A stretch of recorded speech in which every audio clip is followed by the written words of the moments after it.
Bismillahirrahmanirrahim. Assalamualaikum warahmatullahi wabarakatuh.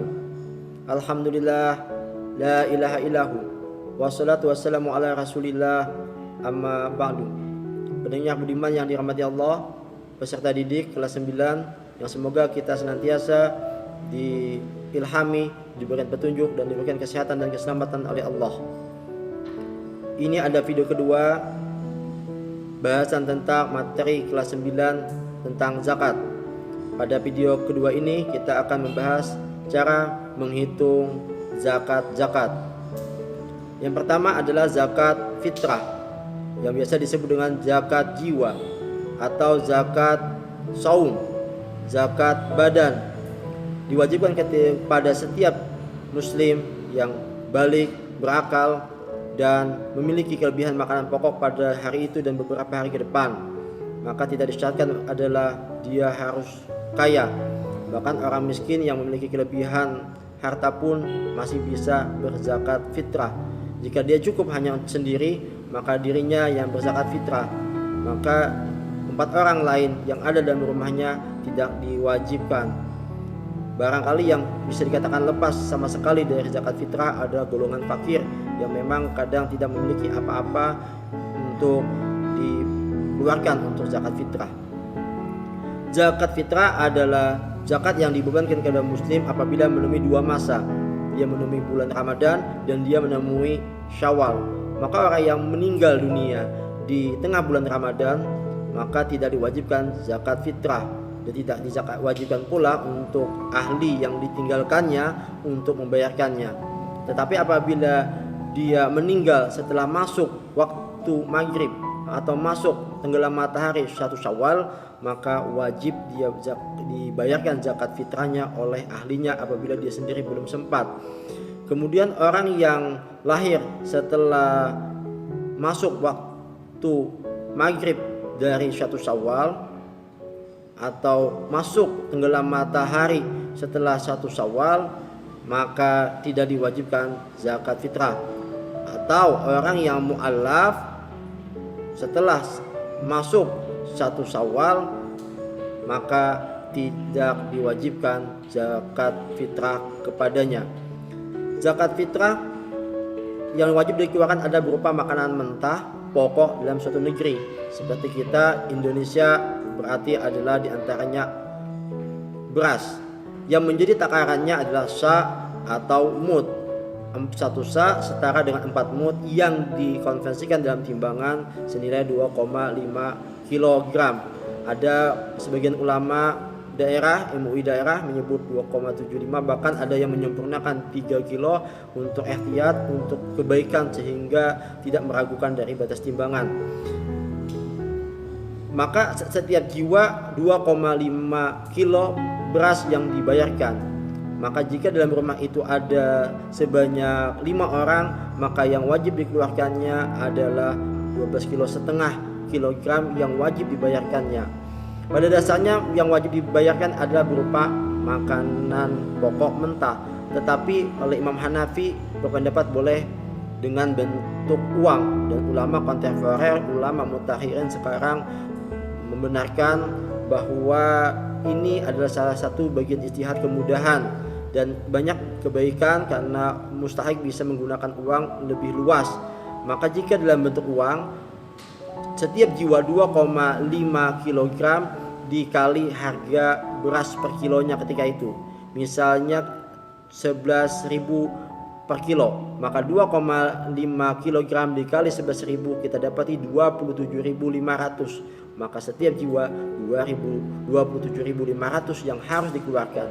Maka jika dia ingin menanggung sebanyak 5 orang bersamanya dalam satu rumah, 5 orang dikali 27.500 kita dapati 137.500 rupiah. 137.500 rupiah uang yang harus dikeluarkannya kepada mustahik atau lewat amil sebagai zakat fitrah pada tahun itu. Kemudian zakat simpanan yang berupa emas, perak, dan uang. Maka simpanan yang berupa selain emas dan perak, misal intan, misal kemudian perunggu, kemudian misal mutiara, itu tidak wajib dizakati. Tetapi emas yang berupa dinar maka wajib dizakati. Kalau emas itu kadang berupa perhiasan, maka apabila perhiasan itu dipakai, maka yang bagian dipakai itu tidak terhitung dari sesuatu yang wajib dizakati, kecuali dipakainya berlebihan. Sesuatu yang bagian dari kelebihan dari perhiasan yang dipakai tidak pada sewajarnya tetap dihitung zakat emas. Maka yang menjadi nisabnya adalah 20 dinar atau setara dengan 85 gram emas dalam satu pandangan atau pendapat. Maka orang yang memiliki simpanan emas dalam 1 tahun sebesar 85 gram atau lebih wajib mengeluarkan sebesar 2,5%-nya untuk amil atau untuk mustahik. Nah, cara perhitungannya 85 gram dikali 2,5% atau dikali 2,5 dibagi 100. Kita dapati setiap 85 gram emas zakatnya adalah 2,125 gram emas yang harus dikeluarkan. Tentu sebagian orang tidak bisa mengeluarkan dalam bentuk emas, tidak bisa merusak emas yang ada di simpanan, boleh diganti dalam bentuk uang. Maka sebagai penggantinya kita ketahui misal harga emas per gramnya ketika itu adalah 924.000. Maka 85 gram dikali dengan 924.000 kita dapati 78.540.000 rupiah. Itu adalah nisab 85 gram yang disetarakan dengan uang. Maka kemudian dikalikan 2,5%, kita dapati hasilnya 1.963.500 rupiah. Inilah yang wajib dikeluarkan sebagai pengganti 2,125 gram emas yang dimilikinya tadi. Kemudian apabila orang melebihi daripada 85 gram emas, misal dia memiliki 100, maka perhitungannya sama, dikali 924.000 maka didapati 92.400.000 rupiah. Kemudian diambil 2,5%-nya atau dikali 2,5 dibagi 100, kita dapati 2.310.000 rupiah. Maka 100 gram emas itu zakat emasnya adalah 2,5 gram atau setara dengan 2.310.000 rupiah yang wajib dikeluarkan pada tahun itu. Perhitungan yang tadi adalah emas dengan kadar 24 karat. Jika emas dengan kadar 22 karat, maka untuk menghitungnya sedikit berbeda. Misal memiliki emas 110 gram tapi 22 karat. Jika dia ingin mengeluarkan dalam bentuk emas 22 karat tadi, cukup menghitungnya adalah 110 gram dikali dengan 2,5%, dapatlah 2,75 gram emas 22 karat sebagai zakatnya. Tapi kalau dia menggunakan dalam bentuk uang sebagai pengganti dari 2,75 tadi, maka disetarakan dulu 110 gram emas 22 karat. Cara menghitungnya adalah 110 gram dikali 22 karat dibagi 24. 110 dikali 22 dibagi 24 jadilah 100,83. Maka 110 setara dengan 100,83 emas 24 karat. Kemudian kita kalikan lagi 100,83 dikali 924.000, karena 924.000 adalah nilai emas ketika itu pada tahun itu. Hasilnya 93.166.120 rupiah. Kemudian kita kali 2,5%, dapatlah 2.329.173 rupiah. 2.329.173 rupiah adalah zakat yang harus dikeluarkan dari emas 110 gram yang 22 karat. Kemudian perak memiliki nisab 200 dirham, maka setara dengan 595 gram dalam pandangan pendapat Dr. Wahbah Az-Zuhaili. Kemudian setiap orang yang memiliki genap nisab tersebut atau lebih daripada itu wajib mengeluarkan sebesar 2,5%-nya. Nah, maka 595 2,5%-nya adalah 14,875 gram perak yang harus dikeluarkannya setiap 1 tahun sebagai bentuk kewajibannya. Maka jika dia ingin mengeluarkan dalam bentuk uang, maka peraknya tetap utuh, tidak diambil. Maka kita mengetahui dulu berapakah harga perak per gramnya pada tahun itu. Misalnya diketahui 9.000. Maka jika 595 gram perak dikali dengan 9.000 jadilah 5.355.000 rupiah. Kemudian diambil 2,5%-nya dikali 2,5 dibagi 100, hasilnya adalah 133.875. Boleh dibulatkan 134.000 rupiah. Maka 595 gram perak itu 2,5%-nya adalah 14,875 atau dengan uang 134.000 rupiah. Itu adalah perhitungannya. Kemudian bagaimana dengan uang? Uang ada yang berupa simpanan di rumah dan ada yang dalam bentuk nominal di bank. Semuanya apabila segenap nisab dan haulnya juga sama seperti emas. Misal memiliki uang 100 juta, ini jelas sudah melebihi daripada nisab. Nah, 100 juta apabila diambil patokan paling rendah dari 85 gram emas dan itu tidak berkurang daripada itu ketika tahun depan, maka wajiblah dia mengeluarkan uang sebagai zakat uangnya. Misalnya orang yang memiliki 100 juta, maka diambil 2,5%. Dapatlah 2.500.000 yang wajib dikeluarkan ketika sudah sampai masa haulnya. Cara menghitung haul, misalnya di bulan 1 Rabiul Awal sudah cukup nisab, maka ketika sampai 1 Rabiul Awal tahun depan tidak kurang daripada nisabnya, maka keluarlah zakatnya. Tetapi apabila kurang 1 hari saja uang itu hilang misal, atau uang itu harus dikeluarkan karena sesuatu yang penting, maka kewajiban zakatnya menjadi hilang. Ini adalah perhitungan dari zakat uang yang ada. Ada satu pandangan seperti Dr. Yusuf Al-Qaradawi menawarkan bahwa untuk uang lebih baik lagi jika ingin mendapatkan keutamaan yang menjadi nisabnya itu bukan emas tetapi perak, sehingga orang itu akan mudah mencapainya karena nominal emas akan lebih tinggi. Maka tidak banyak orang yang bisa menyimpan uang bertahan dalam 1 tahun, tapi menggunakan perak banyak orang yang mencapai dan banyak orang yang bisa berzakat sehingga kemaslahatan, banyak orang yang bisa menerima kemanfaatan dari harta seseorang yang telah dimiliki.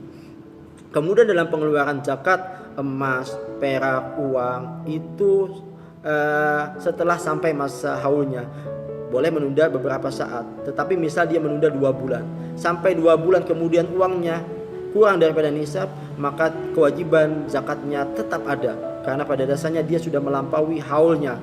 Nah, kemudian apabila dia telah menunda sampai 1 tahun, ketemu tahun berikutnya, maka dia dicatat sebagai orang yang lalai, orang yang berdosa. Tetapi apabila dia menunggu beberapa momen tertentu, maka tidak apa baginya, tetapi bersegera adalah jauh lebih baik. Nah, kebanyakan orang memilih pada bulan Ramadan karena di sana keutamaan dari bersedekah atau berbagi itu sangat banyak. Tetapi yang menjadi catatan adalah tetap harus sesuai dengan asnaf yang diwajibkan atau harus kepada amil. Maka ada sebagian masyarakat yang salah, dia mengeluarkan zakat itu kepada setiap orang yang datang ke rumahnya. Apakah itu anak yatim, apakah itu janda, atau orang yang datang itu untuk menyenangkan anak-anak yang datang. Jika dia mengeluarkan itu dengan niat zakat, maka itu keluar dari mustahik, maka tidak dihitung sebagai bagian 2,5% dari emas, perak atau uangnya. Maka keluarkanlah kepada orang yang bukan daripada asnaf bentuk sedekah, tetapi kepada asnaf, maka itulah yang dihitung dari kewajiban 2,5%-nya. Maka orang yang salah sasaran dengan sengaja dia menyadari, maka akan membatalkan dari kewajibannya. Artinya bahwa dia tetap dihitung orang yang belum menunaikan kewajibannya. Kemudian adalah zakat perniagaan atau perdagangan yang menjadi dasarnya 2 hal. Pertama, niat untuk berdagang, kemudian ada aksi atau kegiatan perdagangan. Maka jika dia membeli sesuatu untuk dijual kembali, maka barang itu termasuk dengan perniagaan. Berbeda orang yang memiliki sesuatu kemudian dia menjualnya, maka itu bukan perdagangan, ia hanya menjual. Tetapi kalau dia memutar barang, beli jual, begitu seterusnya, maka ini disebut dengan perdagangan. Tapi kalau dia menjual asetnya, maka itu bukan perdagangan. Jadi daripada perniagaan itu ada rutinitas putaran barang yang harus diperjualbelikan. Maka cara menghitung zakat perniagaan adalah modal itu bisa berupa uang, misalnya 20 juta.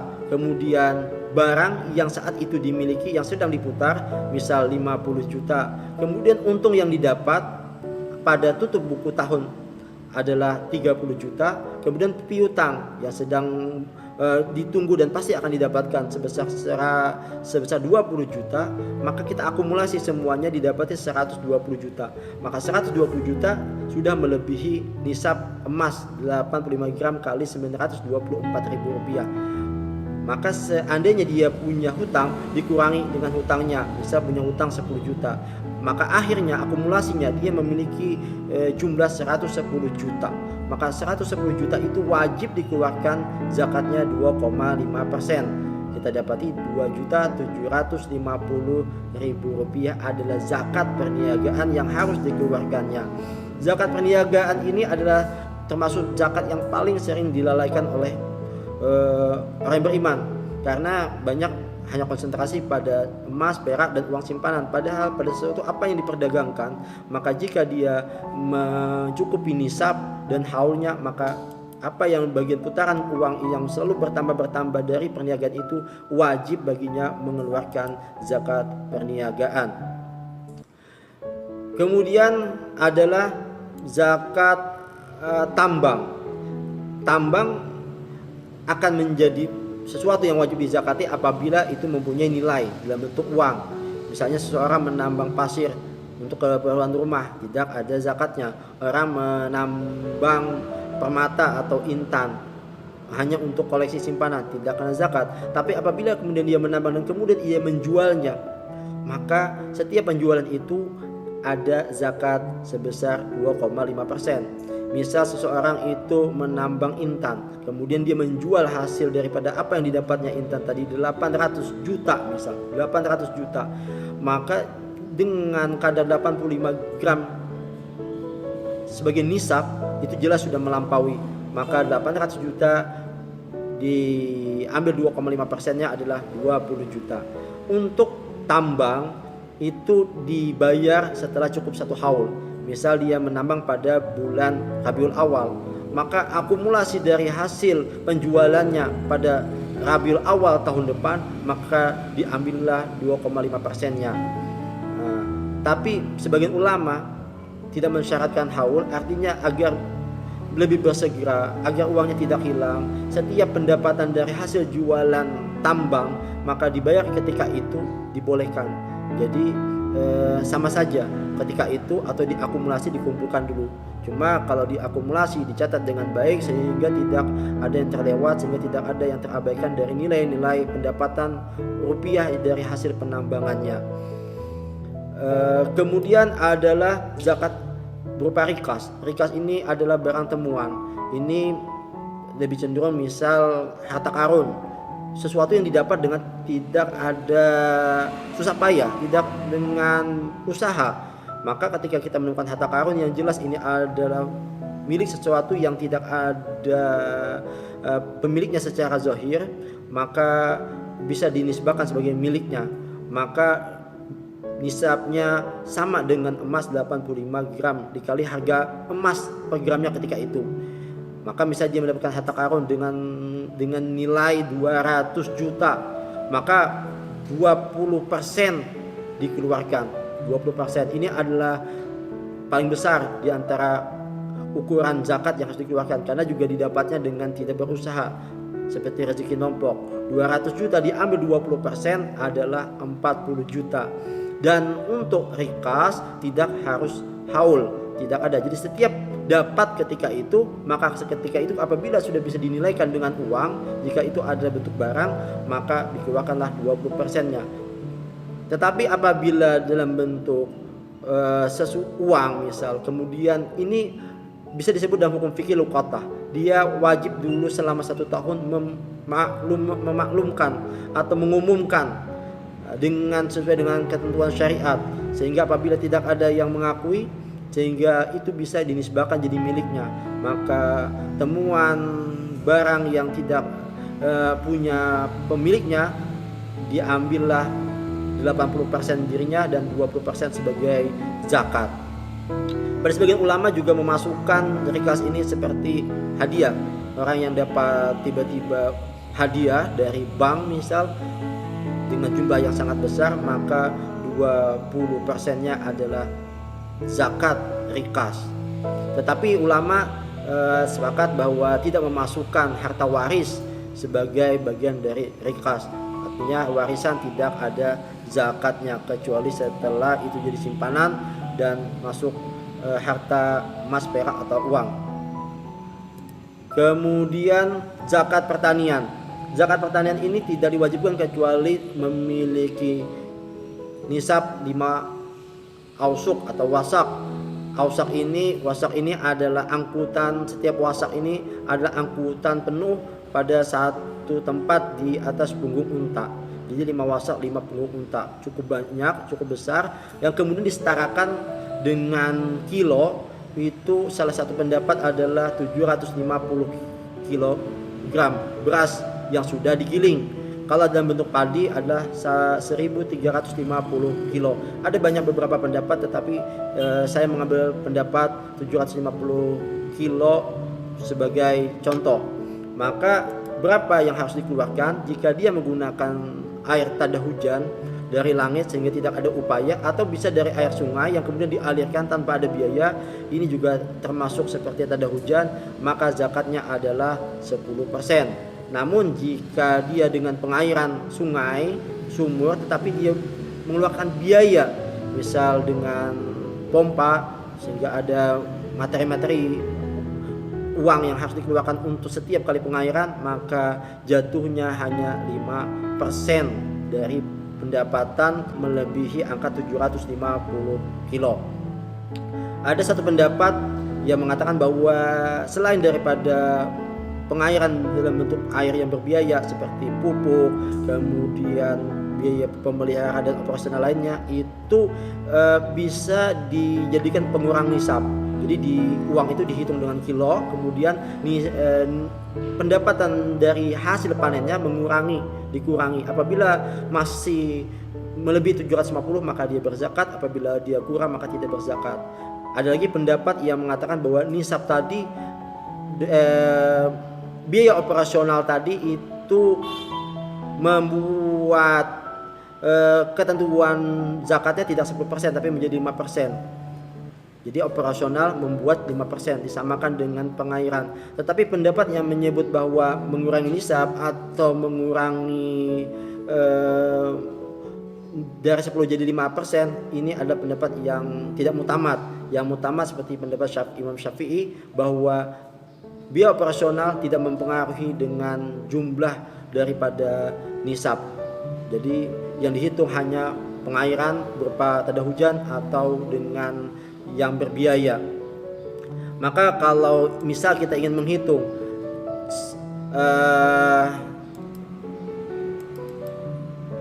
ada seorang yang memiliki 950 kilo beras, maka diambil 10%-nya adalah 95 kilo. Atau jika dia tidak ingin mengeluarkan dalam bentuk beras, boleh dalam bentuk uang, yakni 1.045.000. Jadi berasnya tetap utuh, dia keluarkan uangnya. Atau dia jual dulu 95 kilonya, kemudian uangnya dibayarkan sebagai zakat pertanian. Kemudian kalau pengairan, karena cuma 5%, 950 kilo yang didapat oleh seorang petani, maka didapati 5%-nya adalah 47,5 kilo. 47,5 kilo dikeluarkan dari apa yang didapatnya. Kalau dia ingin simpan, dia bentuk uang, maka setara dengan 552.500 atau 47,5-nya dijual dulu, maka uangnya kemudian dikeluarkan sebagai zakat pertanian. Lalu bagaimana dengan bentuk pertanian-pertanian yang lain? Maka para ulama cenderung bahwa berupa biji-bijian pokok saja seperti beras, gandum, kurma, anggur yang menjadi kewajiban zakat. Tetapi bagaimana dengan cabai, kemudian kacang-kacangan, kemudian buah-buahan, apa kena zakat? Kalau pandangan kaum atau ulama mutakhirin, ulama kontemporer bahwa juga disamakan, harus ada zakatnya. Maka zakatnya adalah 85 gram emas dikali harga emas ketika itu. Tetapi dia tidak menggunakan 10% atau tidak menggunakan 5%, tetapi dia menggunakan 2,5%. Karena pada dasarnya apa yang menjadi hasil tanaman berupa cabai dan lain sebagainya tidak untuk dikonsumsi, tetapi untuk diperdagangkan, maka dia masuk dalam hitungan kadar perdagangan. Kemudian zakat hewan, maka yang menjadi wajib adalah hewan berupa peliharaan, unta, sapi, domba, kerbau. Maka ini ada hitung-hitungannya dan setiap hitungan itu berbeda. Kalau unta diwajibkan dia zakat unta apabila sudah melebihi 5 ekor. Kalau sapi dia diwajibkan setelah melampaui 30 ekor. Untuk kambing diwajibkan apabila telah melampaui 40 ekor. Yang menjadi pertanyaan, bagaimana untuk seperti orang yang beternak ayam, kemudian beternak unggas dan lain sebagainya, apakah dia kena wajib zakat? Maka kaum mutakhirin juga menyamakan bahwa dia wajib zakat. Maka keuntungan dari dia hasil menjual daripada ternaknya apabila melebihi dari 85 gram emas dikali harga emas ketika itu, maka dikeluarkanlah 2,5%-nya. Jadi yang dizakati adalah setelah penjualan, hasil penjualannya, bukan unggasnya, bukan ayamnya.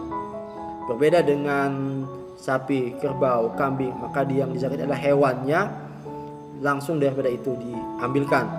Kemudian yang terakhir adalah zakat profesi. Zakat profesi ini seperti dokter, seperti kemudian pengacara dan lain sebagainya. Maka kalau kita ambil ke pendapat ulama-ulama terdahulu, ini tidak memasukkan dalam kelompok orang yang wajib berzakat. Tetapi kalau ulama mutakhirin memasukkan, karena juga mereka dianggap orang yang berpenghasilan sama seperti profesi yang lainnya. Maka caranya adalah penghasilannya setiap bulan itu kemudian dikalikan selama 12 bulan karena untuk mencukupkan haul. Apabila akumulasi itu melebihi angka 85 kali harga emas per gramnya, maka wajiblah diambil 2,5%. Inilah beberapa penjelasan tentang cara mengeluarkan zakat.